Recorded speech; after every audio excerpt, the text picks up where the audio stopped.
And that's really what I wanted to show today as I drive up towards Little Llangothlin Lagoon. That's where I'm going today, and we're going to show you some of that area. I'm on the New England Highway. I'm heading north from... no, I'm not. I'm on the New England Highway. I'm heading south, and I'm heading south towards Llangothlin. So coming from the Glen direction, moving towards Llangothlin and Gyra, and we're going to drive through some pretty special scenery, and I'm just going to test this camera out and see if it actually works and if any of this footage is of any value or any worth in video making. As I drive along, I'm going to try and come up with a few ideas to talk about and probably explain some of why I want to go to Llangothlin today and what I hope to get out of this trip. Now, the first thing that I want to talk about is simply that it's a bit of a cloudy day. It's a beautiful springtime. I love springtime because everything's been dead and asleep for a while, and now it's all waking up. And so as it wakes up, we end up in this situation where we have some of the trees are just getting the leaves back, some of them have got their leaves back. Of course, the gum trees and so on don't lose their leaves, but in the New England we have so many of these trees that are deciduous. They'll turn beautiful colours in autumn, drop all their leaves, they'll be barren for winter. Everything looks a bit barren and dead, and then in springtime they just explode back into life. And you may be able to see some of the willow trees that we just drove past. As we go along, there's more different deciduous trees. We'll drive past a few birch trees, poplars, all sorts of things, and some of them are only just swelling and spitting out stuff now. Some of them still don't have much on at all, and others, as you can see, these ones here on the left, they're starting to get some good leaves in sections, and it's just going to continue to explode. And the new leaves are so beautiful. I love the colours, the greens. They're so bright and intense, whereas as they get older they'll turn a much darker green. But the new leaves themselves, they look really fragile, but they're exciting. And that's one of the things I enjoy about driving through this area. And while I'm a little bit sad that it's an overcast day today, that's actually going to help me when I go to do the walk a bit later on, because even though it's an overcast day, you won't get the full effects of the colours of the new leaves with the darker sky. It does mean that it's going to be a bit easier for me to do the walk. I'm starting a bit later than I normally do. It's basically lunchtime now, and or nearly 12 o'clock, and so we'll be arriving at the reserve probably around about 30-40 minutes from now, and then we got roughly a 2 to 3 hour walk, depending on how often I stop and try to video things. So that's where we're going, and that's what it's going to look like. So I'm quite looking forward to this little trip, and I'm really going to enjoy this walk. I haven't been for a walk here at the Llangothlin Lagoon for over a year, and the last time I went was in winter. It was winter last year that I was last there. I used to walk there quite regularly. I used to live very nearby, as a matter of fact, and so it was my go-to place when I wanted to go for a walk. I can't go for a walk there as often anymore because I don't live anywhere near as close, but we're going to head there today. I've got some spare time. I've got a free afternoon basically that I can go for a walk. Jane's not with me today. I'm doing this one solo. She's been away visiting someone, so you just got me today. You're just going to have to put up with poor old Justin, and hopefully I can keep this video interesting for you. Just look at these new leaves coming on. There's some beautiful flowers mixed in here and there. There's a whole range of trees and things available here, and gee whiz, they look awesome, don't they? And that's one of the fascinating things about living around this area, or even if you can just travel through the area at a few different times of the year, is there's just so much to see at different times of the year. You don't go through it once and you've seen it. You go through it once and you've seen it on that day, and that's all there is. Another day it looks different, and all year it changes, and all year it's different. And that's the exciting part of this, whereas I've lived in other places, for example, out in Western Queensland, Western New South Wales, so on, where it really doesn't change. It doesn't change from one season to the next. It always looks the same. It gets hotter and colder, but you really don't get much visual difference. Just look at what's here in front of us now. The poplars are just leaving up. There's an early one that's got the darker leaves. The ones behind have got the lighter leaves. There's some blossom trees. We've got all sorts of things happening here, and what a beautiful spot it is, eh? I tell you what, I think that's amazing. Now, I think one of the other things that I wanted to talk about today is really that just about walking, and I'm going for a walk this afternoon. I haven't been feeling that good lately. I've been recovering from an illness which has prevented me probably from being outside as much as I would like, and some of the weather recently maybe has prevented me a little bit as well. So I find that myself, when that's the case, getting into a bit of a lower headspace, things can build up a bit more easily in those periods. And so when I'm not feeling that well, not feeling that great, it's easy to lose a bit of mental resilience, shall we say, and things start to bother me a bit more. So a day like today, I had to do some other jobs this morning. I couldn't get out of the house, but now this afternoon I'm going to take that opportunity to just go outside and spend the day walking. And you know, there's a few things in that. One of them is I'm outside and I'm in nature, and I can't stress highly enough just how important that is to me, to my physical well-being, to my mental well-being, and just my outlook on life generally speaking. But I can go outside and spend some time in nature and hang around and do those sort of things. That really is the best thing that I can do for myself. It's the best kind of therapy. It's the best kind of anything, you know. Nothing makes me happier than just being able to spend some time outdoors. And it doesn't even matter that much what I'm doing, really, on one level. I'm just happy to be out there, and I'm just happy to be doing something. But the second part of it is the walking part of it, and that's really, you know, I haven't been able to walk as much recently as I wanted to. A while ago I was doing more walking, doing bush walking, even just walking for fitness or fun where I live, but I haven't been able to do that as much lately, and I can definitely tell the difference in myself. I'm not as happy, and it's starting to impact my my energy levels and my ability to concentrate and do work. You know, I've got to sit at a computer, I'm a desk jockey, and all day long I basically just got to try to focus and do jobs, but my ability to focus and do those jobs gets impacted. And if I don't ever get the exercise, and in particular if I'm not outside exercising, it makes a huge difference. Well, I can sit inside and I can ride the exercise bike, or I've got other things there that I can do. It doesn't have the same impact. What really has that massive impact on me is being able to go outside in nature and actually walk around and feel nature, feel the sun, feel the wind, feel whatever it is that's outside, and experience that. And not every day is going to be great weather, and it doesn't have to be. You know, a walk on a rainy day can be as magnificent and spectacular as a walk on a beautiful sunny day. It's not going to rain today. We've just finished having some rain, but it's going to be cloudy and windy, so I'm going to get blown around a bit.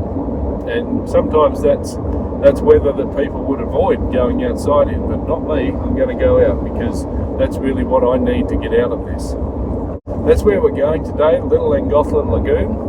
It is a beautiful little spot. It's just a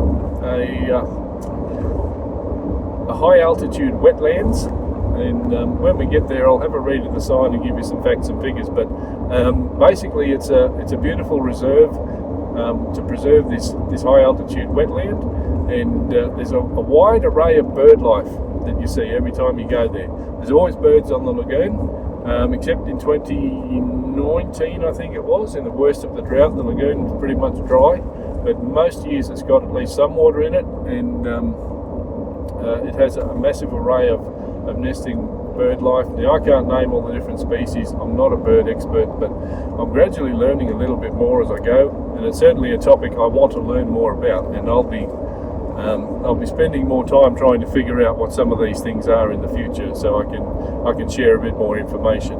We're driving through a little town now called Glencoe.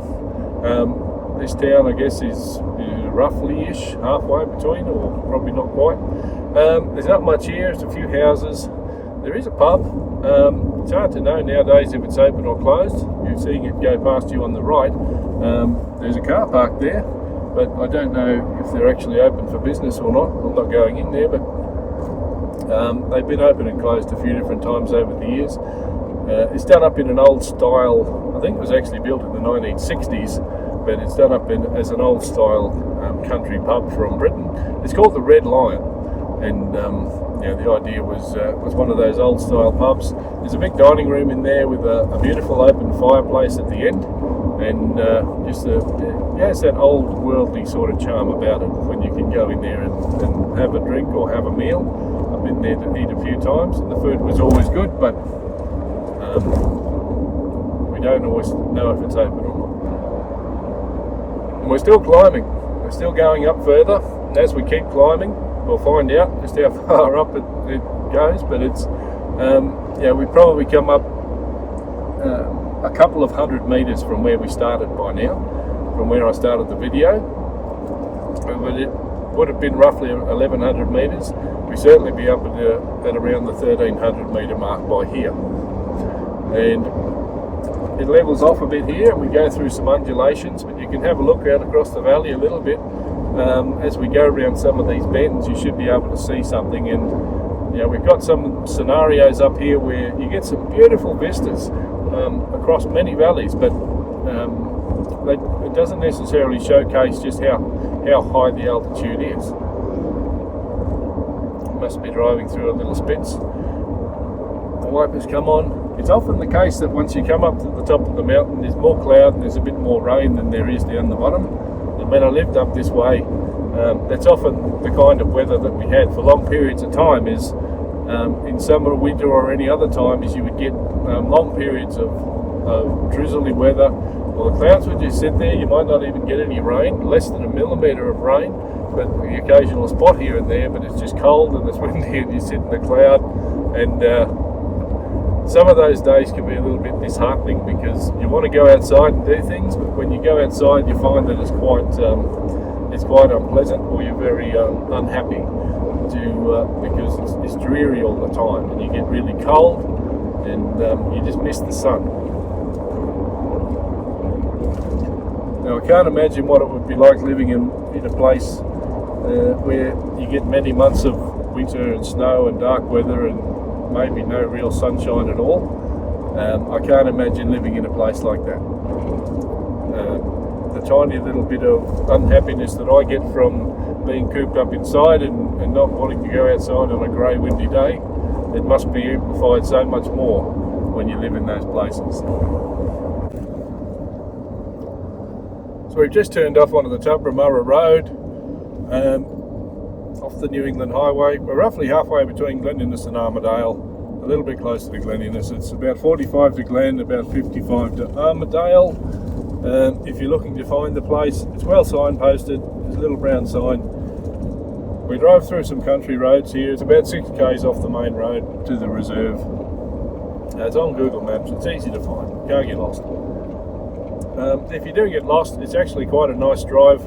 Just driving around some of these country roads, you'll see some really nice rural scenery, some rustic looking sheds and farms, and you'll see plenty of cows.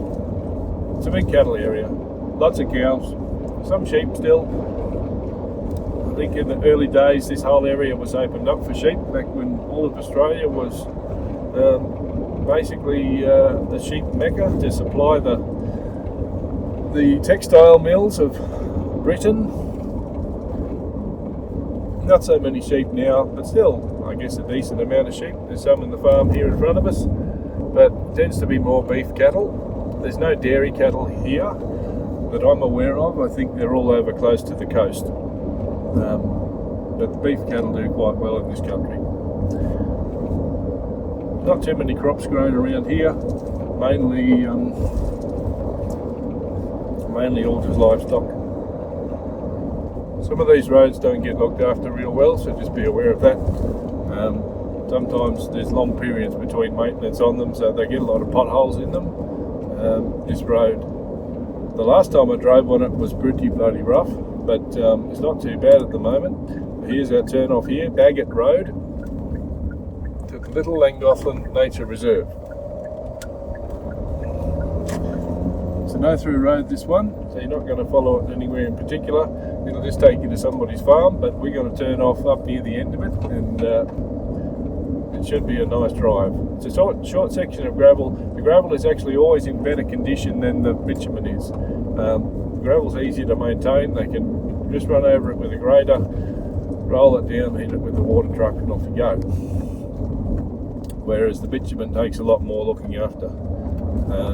There's a few blind corners here, so take your time on this road if you're driving, and watch out for wildlife, of course.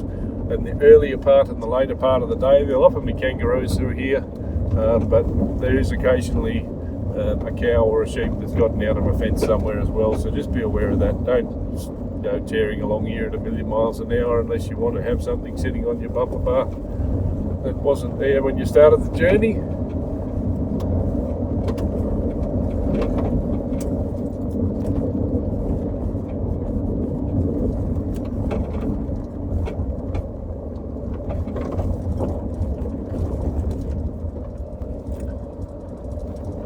You will meet traffic here and there. It's not going to be the busiest road in Australia, but you are occasionally going to run across a local farmer moving around, or another tourist like me driving around to check the place out.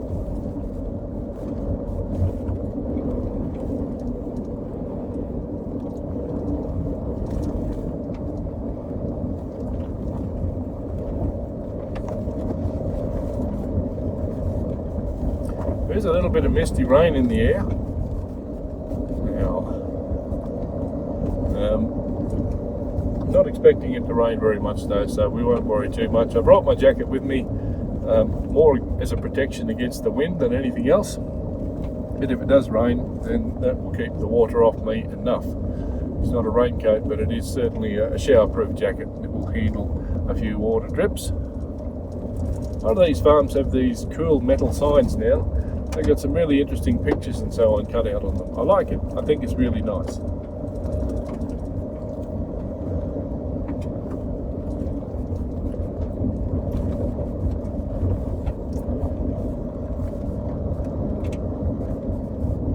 And we're nearly there now. I can see over to my right, I can actually see the lagoon. You won't be able to see it because you're pointing in the wrong direction, but we're almost there. There is actually another larger lagoon up in front of us, and you might get a glimpse of that off in front and slightly to the left as we go down this hill. It's another bigger lagoon, but it's simply on private property and we can't go to it. Whereas the lagoon we're going to is managed by the National Parks and Wildlife Service. It's a Ramsar listed World Heritage site. So we'll find out a bit more about that when I'm actually standing in front of the sign instead of just making up bullshit to throw at you. But it's pretty exciting, and it's a really special place, and I'm looking forward to going for a walk around there.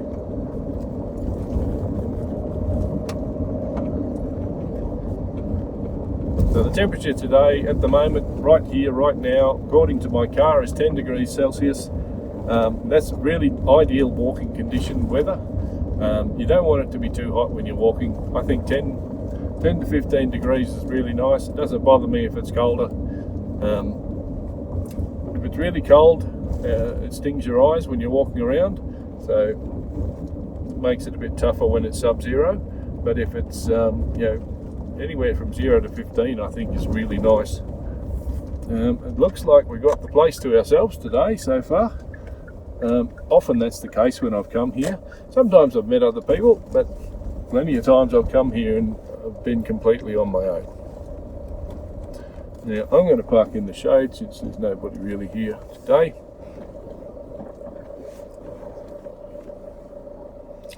And there we have it.